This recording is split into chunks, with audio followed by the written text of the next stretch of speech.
il revient donc à ces jeunes de comprendre que ça ne sert à rien d'être là.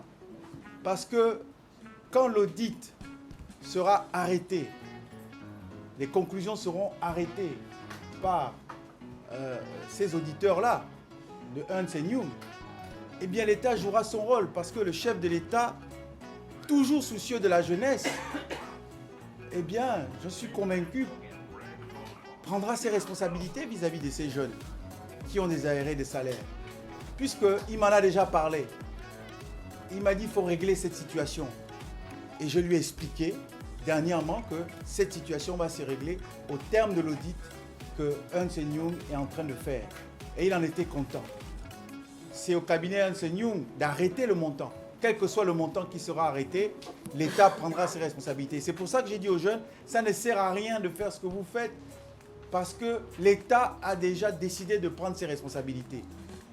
J'ai entendu certains dire que le ministre peut le faire avant la reprise du championnat. Mais d'un autre côté aussi, j'ai près de 800 jeunes qui veulent jouer au football, qui veulent gagner leur vie, qui veulent avoir un salaire à la fin du mois. Et c'est ce que nous venons de signer. Qu'est-ce que je fais? Les quelques-uns qui sont là, qui tiennent mordicus à ce qu'on paye avant la reprise du National Foot, ou le plus grand nombre qui demandent à ce qu'on reprenne le football, le championnat, qu'ils gagnent aussi chaque fin du mois leur salaire, et puis ils peuvent s'occuper de leur famille, et de leurs enfants et de leurs parents. Et ceux qui disent que non, il faut d'abord payer avant de recommencer le National Foot. Donc vraiment, le ministère des Sports qui représente l'État pour la gestion des activités sportives a dû prendre une décision. La décision, ça a été de dire, conformément à ce qu'eux-mêmes, parce que je me souviens que les mêmes, en décembre 2021, ils ont fait une marche pacifique ici, ils étaient habillés en rouge. Ils demandaient au gouvernement et au ministère des Sports la reprise du National Foot. Moi, je suis surpris qu'aujourd'hui, ils mettent une condition.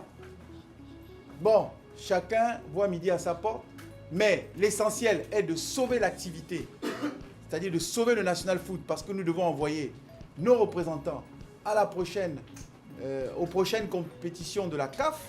Il faut que ces championnats finissent le 31 juillet, qu'on envoie rapidement nos deux représentants aux compétitions de la CAF.